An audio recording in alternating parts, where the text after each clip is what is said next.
40 asylum seekers on the Bibby Stockholm, as we said, are converting to Christianity. And let's have a discussion with this now with the Conservative MP for the Isle of Wight, Bob Seely. Bob, good to see you this morning. Very good morning to you. Do you share our frustration and that of our viewers when we listen to this as such an easy loophole for people wishing to settle here to just tick that box and here they can stay? Hi, morning, Bev, morning, Andrew, and morning to your listeners and viewers. Yes, I do share your concerns. You're being a little unfair on Rishi. We've actually got the deal with Albania, and the Italians are following our example, not the other way around. And as a result, illegal migration from Albania has been dramatically reduced. And before I answer your question, we have reduced illegal migration to 36%, needs to go down much more, but in most other European countries, it's going up by over 50%. So there is a downward trend here, there's an upward trend everywhere else. So, now that's, but let's come back. OK, but just, Bob, you're talking about the returns agreement with Albania. I agree with you, that has been a success, and you're right, your government does not get enough credit for that. But in terms of what Italy is doing, they are funding, at reasonable cost, 2 processing centres in Albania, so that people wanting to come to Italy get processed there, and they either get sent home or they are allowed to go to Italy and stay there. That is their Rwanda. Why aren't we doing that with Albania? Because we've already got a really good deal, but it's a good question. I'll ask the Home Secretary when I next see him. I suspect it's because we don't need to do that with Albania now, because we've got a returns policy already, and having a centre there is not necessarily what we need. That's my gut instinct, because we've already got it, but I'll check it. When it comes to the question about all these sort of surprise Christians on the Bibby Stockholm, look, I mean, I'd like to think it's real and should be respected, but frankly, I think the sad reality is that the churches are complicit in the abuse of the asylum system. And we are hearing so often of stories of the way that the courts, and it's all over the Mail on Sunday, the BBC experts are rigging the asylum system in the interest very often of criminals and it's the British people. It's dire, and we are trying to get a grip with it, but it's becoming this multi-headed monster. We've seen the bishops kicking off in the House of Lords. We've seen the way that so-called expert witnesses, I was reading in the Mail yesterday, expert witnesses are saying that you've got sex offender criminals in this country who can't go back to Somalia because the Somalians may not like it. Really, Sherlock? That surprises me. So why do we have to have them in this country? It's bad, and we are trying to deal with it. The only thing I'd say is that any other party would make it would be even worse. We're trying to improve the situation. We're trying to bring down both illegal and legal migration, but the system, frankly, stinks, and we're trying to change it, and it's taking time. And you did mention the word, Bob, complicit. You said the church is complicit. We've seen this document is doing the rounds. It says church support for asylum seekers, guidance for the Church of England clergy, how to help if their claims are refused. If their claims are refused, they've gone through the legal process, Bob. Why doesn't the church then pray for the asylum seeker? Unlucky, you're now being deported to another country. Instead, they connive in a system by which they can stay. You say you're going to be a Christian, young sir or young lady, and you can stay. That's not what the church should be doing. No, in 86% of the illegal migration, it is a young male, because 86% of them pay organised crime to come here, effectively. And then the system is not defensible, and we are trying to change it. The problem is you've had this system in place for years, and we are now trying to build, post-Brexit, we are trying to build a system where we control who comes into this country. Is it a struggle? Yes. Are we doing our best to fix it? Yes. And look, I listened to talking about the acid case, I listened to what Gillian said yesterday, and I think she was a little bit misquoted, but I can tell you the overwhelming majority of Conservative MPs think that absolutely illegal immigration is part of the problem here, not just you've got some random person throwing acid in somebody's face. You've got illegal immigrants coming here and committing crimes. This is really serious.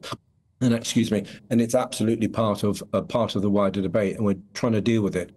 I would just say we have brought down illegal migration into this country 36%. Is that enough? No, we want to bring it down 100%. But let's face it, the Labour Party, their policy would be to give everyone asylum here. What are the barriers towards MPs talking about this issue, frankly, would you say, Bob? Because you're quite forthright and you do a lot of media interviews. So you talk from the heart and you're telling us what you think. That's quite rare, actually. You don't get many MPs who, particularly on this issue, will tell us what they really think. Why? You won't. I'm not sure I buy that. I think with the Labour Party, I think that's absolutely right. They avoid the issue like the plague because actually they don't have a problem with large scale migration, illegal or legal. But I think that's because the Labour Party and the left as a whole have this sort of victim culture, victim oppressor, victim versus oppressor ideology, and they see people coming to this country illegally or legally as victims of this or victims of that, and therefore they should be supported. Conservatives take a different view, and I think we really grip it. I'll tell you something I'm trying to do. I will get the debate at some point in the next 6 weeks, 2 months.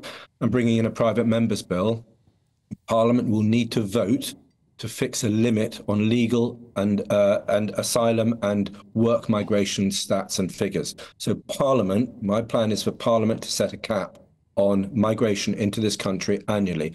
And what that will mean is that every single member of Parliament will have to go back to his or her constituency and say, I voted for 100,000 cap or 50,000 or 250,000 or 1 million, whatever the number, Parliament has to own it and MPs have to explain it to their constituents. And only then, in my opinion, are we going to get honest talking about the asylum system, because it will force people to make a decision, and in a good way. I was a big fan of letting Hong Kong people in here, but it pushed up our asylum figures.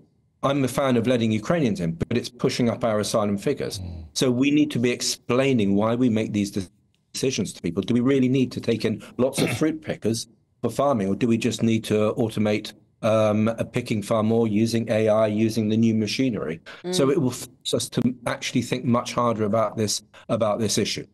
Can we ask you about the manhunt for Abdulaziz? Obviously, it's a police operational issue here, but it is day 5 now. This is a very conspicuous figure with that very large facial injury. It is surprising, isn't it, that 5 days on, no sightings of him. I think the last sighting was Wednesday or Thursday morning. Are the police not getting to grips with this, in your view, Bob? I'm sure that the police are getting to grips, and I'm loath, since the Met is trying to change, is reforming, and actually most of the police officers, men and women that I come across, I have profound respect for and gratitude for the job they do. I'm not going to criticise the police here. The problem is the system, and the problem is the system that we've allowed to build up since membership of the European Union, where people could come here by rights, whether we wanted them in this country or needed them in this country, and we are still effectively trying to fix that system. I have no doubt that we are going to, because we're now sovereign, we are going to build a better system, better laws, better government for our country. For sure, it's taking longer than I would like, but we are moving in the right direction. We are trying to get to grips with our borders, and let's remember, if we were back in the European Union, we wouldn't be. So we need to be getting to grips with our border control, and we're doing that. And it's down. Illegal migration is down 36% year on year, when it's up in most other countries. Is that good enough? No, but it's going in the right direction, and we need to do more. I hope the Rwanda bill. I mean, look, you get the bishops on your programme, Andrew Bev, and say to them why they're blocking the Rwanda bill. Well, I guess it's the lawyers as well, isn't it? It's that there are always the lawyers swimming around this issue, making a fortune. We know that there's expert witnesses, because expert witnesses are saying, oh, this person can't go back because they've raped teenagers, and it wouldn't be safe for them to go back home. So these people have to stay in our country. So you've got the lawyers arguing the cases. You've got sometimes judges with political opinions. You've got Labour politicians hiding behind the system. It is taking a long time to deconstruct. Yeah. Last quick question, Bob. When are we going to have an election in this country? I would love an election in May, to be honest, because I don't think the Labour Party has a clue what it believes in, what it stands for. And I think the last thing that they would want is an early election. I think we're probably going to get an election in November, because I think inflation will come down. There's good news on the economy. We've got the fastest growing economy since 2010. That's now official out of all the major European economies. So we're doing well. Exports are growing. So the economy's back on track. Wages are now rising faster than inflation, so there's an improvement in living standards. Energy costs are coming down, so I suppose Rishi will want to play a longer game. I'm happy to go whenever, because I think the Labour Party's clueless, doesn't know what it stands for. And on issues like this, I think they are their instincts are absolutely the very, very opposite of those of the British people, and especially GB News viewers. OK.